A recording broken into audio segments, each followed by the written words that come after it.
It'll be 5 years next month. Something that'll never leave me, you know? 8 is 20. It's not real, you know, until it comes to your door.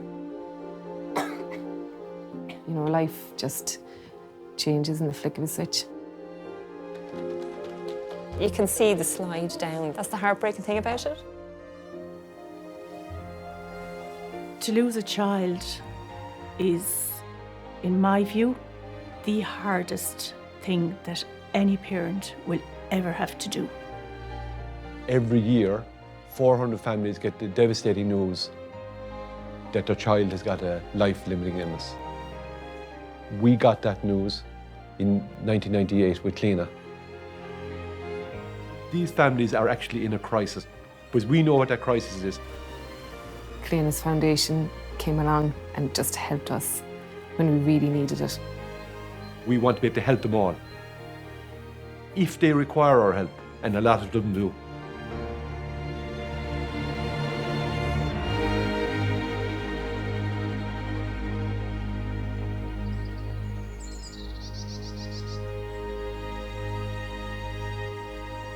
A lot of the families, just like us and like Cliona, this diagnosis, this problem arrives overnight. There are numerous families who spend more than 6 weeks in hospital. There are a lot of families who spend 6 months in hospital. And there are quite a few families who spend 12 months and more in a hospital. That's devastating on a family. Your child will always be looked after. There's no question about that. But it's the non-medical day-to-day costs that they could break you. They really could. They're relying on other people to help them. Oftentimes it's to bail them out financially. And that's not a nice place to be.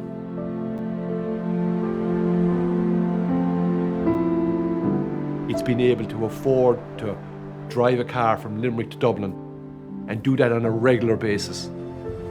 And it's being able to pay for your car parking when you get there, and being able to stay with the children in accommodation. One of the parents then probably will have to give up their job.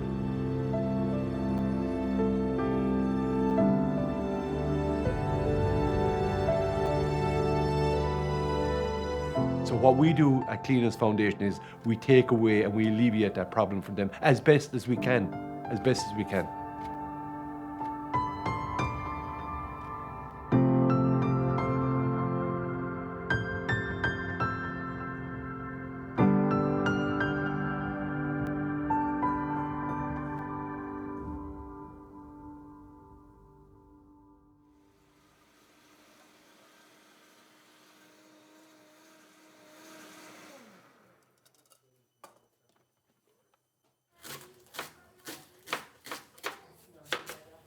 Up at about 5, 5:15 every day, and that's 7 days a week. That's Christmas Day, it's school days, it's whatever day. That's just life. If I'm in the bed at 7 o'clock in the morning, that's a lie-in for me.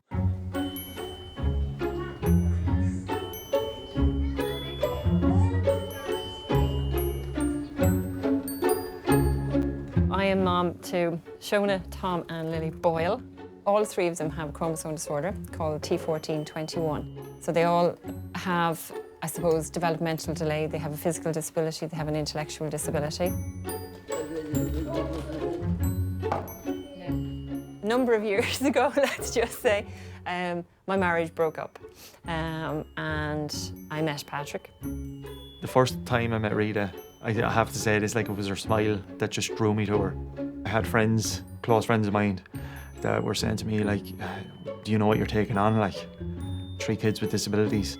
The disability part didn't come into it. You know, if you love somebody and you take them for the full package. That's my view on it. So we've since had 2 kids. Will is 8 and Luke is 6. And thankfully they are neurotypical.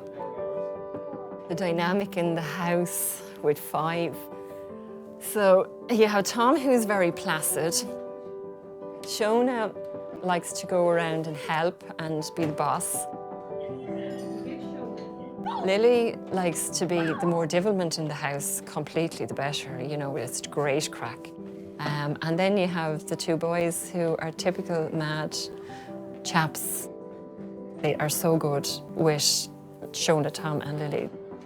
And they all have a fabulous relationship.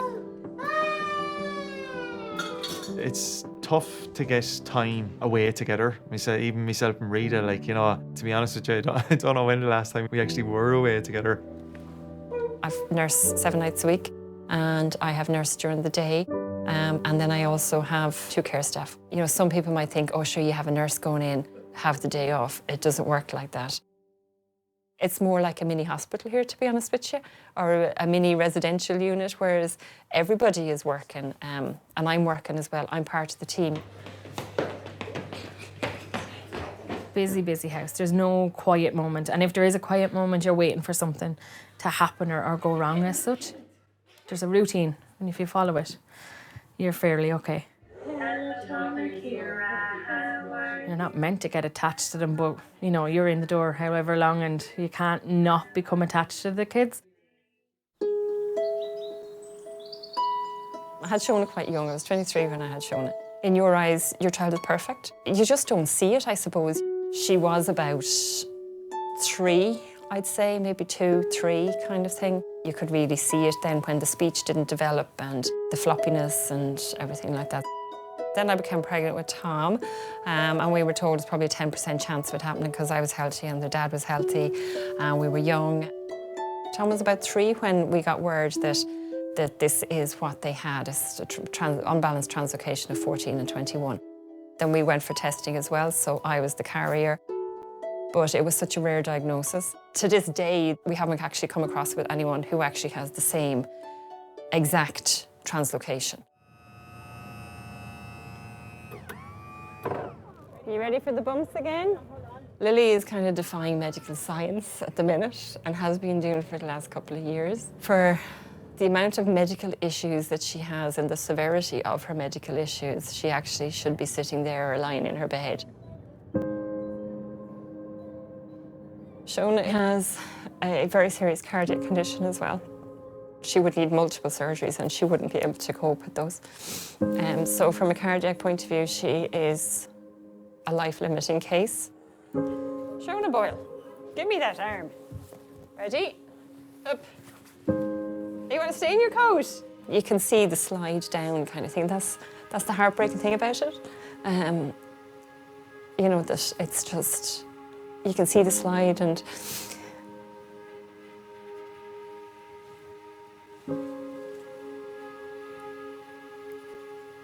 it's like when the doctor said to me, just make sure she does something she likes doing every day. So I'm sorry.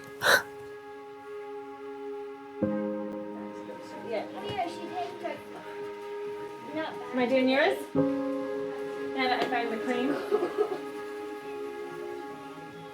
You know, when you think of the disabilities and everything that's wrong with the kids and where are we going forward for the future, you know, the way we kind of take it, myself and Rita do, is one day at a time.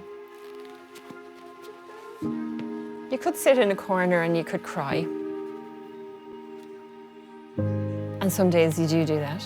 But it's about pulling yourself out of that corner. Because at the end of the day, nobody likes whinger. So, and that might sound really harsh, but it's the truth. It is tough, but you have to have strong mental ability to actually deal with something like this. The fitness element, because the two of us are so involved in fitness, that brings us in closer together and stronger together.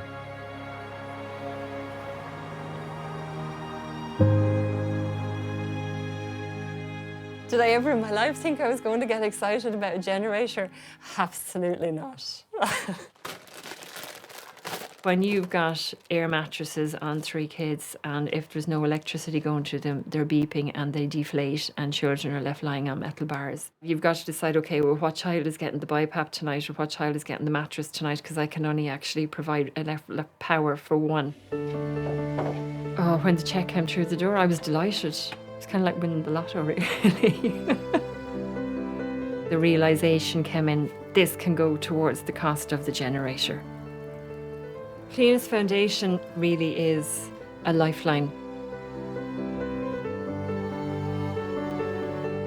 They're unbelievable to go through what they've gone through, like, and be here still and still fighting, and every day is a new fight for them, like, you know. And they've an amazing fighter to fight their cases.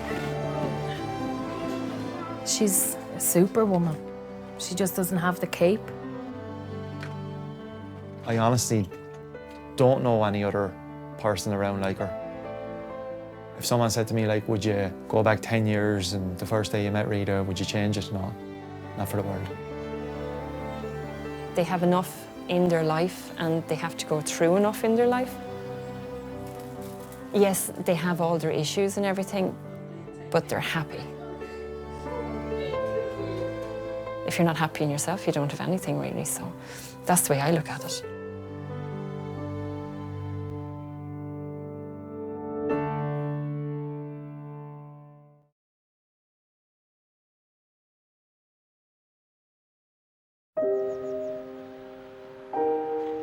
A diagnosis, however devastating it is, Bye, Pat. See you tomorrow.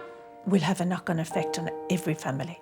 Their finances will be hit hard. We received a letter yesterday where a mum in the Midlands has to travel to Dublin 4 times a week with her child. There are families that can't afford to go and visit their child in hospital. There are families that decide whether or not they go out shopping and put food on the table or go and look after the child. That's going on in Ireland right now, day in, day out. They're worried about their finances. That's why we know about it, because they're not in a financially secure situation. It's very hard to describe the impact of somebody getting a check from Cliona's Foundation. We have paid oil bills to bring children home to die. And that family are just so grateful. It's unimaginable to think that's happening. But that's the importance of what we're trying to do and the importance of them getting that check from us.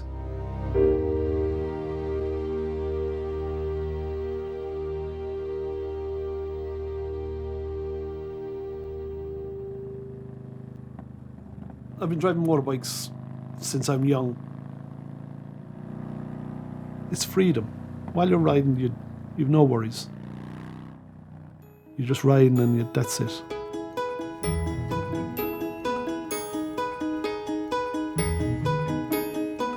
When Sarah was born, and I said to the girl, I was really happy because I said, I won't have to worry, she probably won't get on motorbike.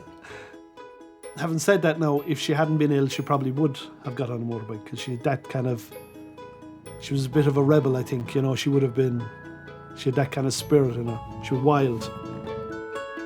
When you'd see her, you'd smile, you know, she just lit up the room. If anyone's birthday was on, we'd have candles on the cake and she'd have to blow them out 5 or 6 times at least. I know I'm probably biased, but I think she was just unbelievably gorgeous.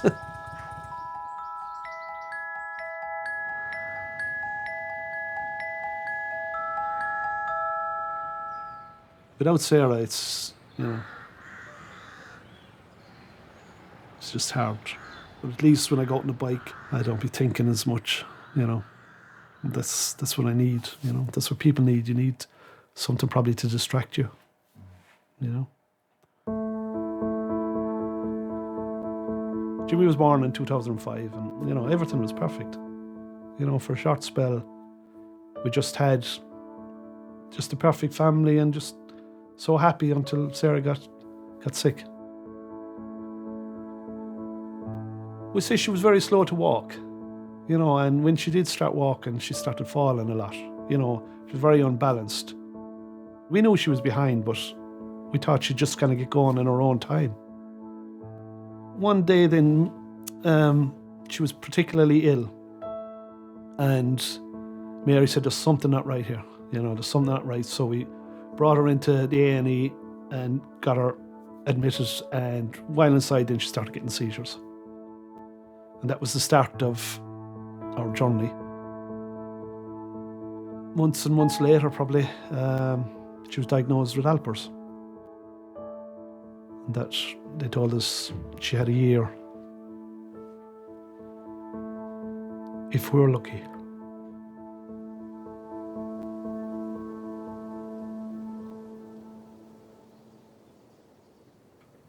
I just looked it up and realised what it was. Like, it just frightened the life out of me, you know.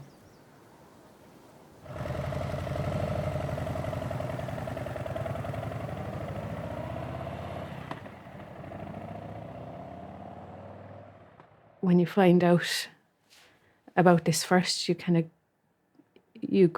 I suppose you grieve the life that, what kind of life could she have had? And like, how much it changed the whole family.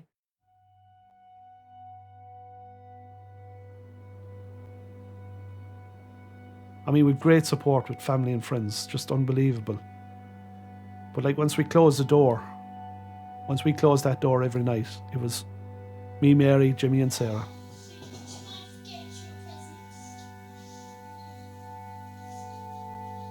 You see little things happening that, you know, you can see she loses some little ability, and then it starts to make it real. You all right, Sarah? Sarah? Sarah Crow? She never saw her illness. She just stayed the same person that she was.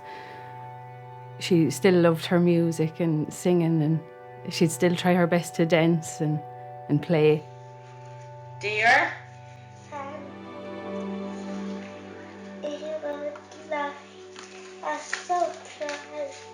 You know, and once the year passed, you kind of get a bit of hope. That's Sarah. Here, open this present. Here, open this present, Sarah. You realise, okay, right, you know, it might change. It might be different this time, you know. They mightn't be right. And you just kind of, and you live on that. You live on hope. Do you want to open this one? Yeah. Okay. I have Jimmy as well. Jimmy's an unbelievably great boy. Who's going to say cheese? Cheese! He looked after Sarah from the time he could walk. 1, 2, 3. And every birthday that we had, you know, I was saying, you know, we'll be here for another one, hopefully. Yeah. And in 2011, she got her communion. She got it in December on her own because they told us she hasn't long left. And I think the town they all felt attached to her, you know. I mean, when she made her communion, the place was packed for her. Nearly finished now. At this stage, when she wasn't able to kind of fully see or anything, you'd come in and she'd touch your face and just look at you in the face, and then she'd know who you were, and you'd feel so relaxed then, and she'd start making jokes then, you know, and she was barely even able to talk and What are you laughing at? You laughing at Dada, yeah? You're crazy. I would always make her laugh, you know. I could always make her smile, you know. And she just wasn't able to smile, you know. And that was just realisation then that, yeah, we're in serious trouble. It fell on Hedgehog. She was safe in her nest and fast asleep.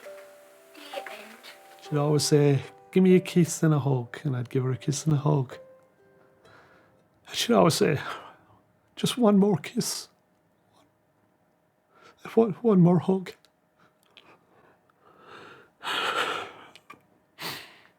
That was hard. from all of us on the outside looking in, she loved her life. You did everything.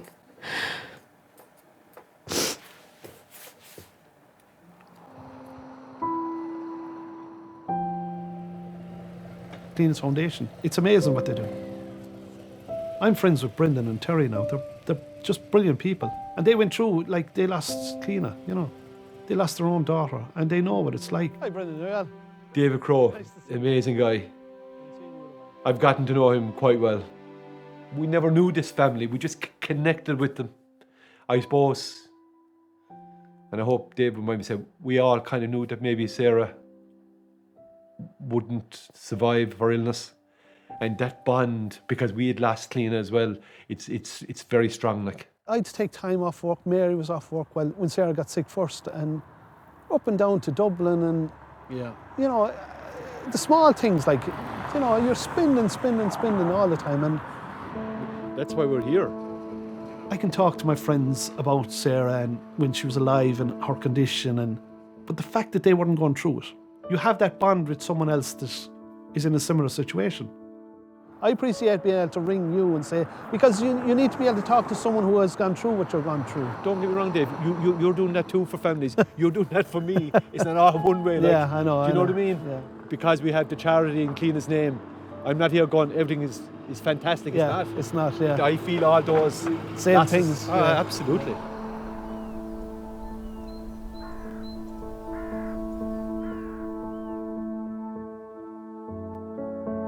We are so glad that she was part of our family. She changed us all for the better. And you could feel the love anytime you'd come into this house, you know, and the love that's still there for her.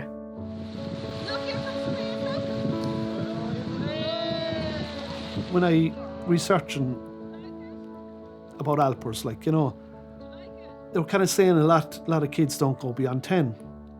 But Sarah was 12 and a half when she passed. Doctors would say, no, she won't. This is it now. And each time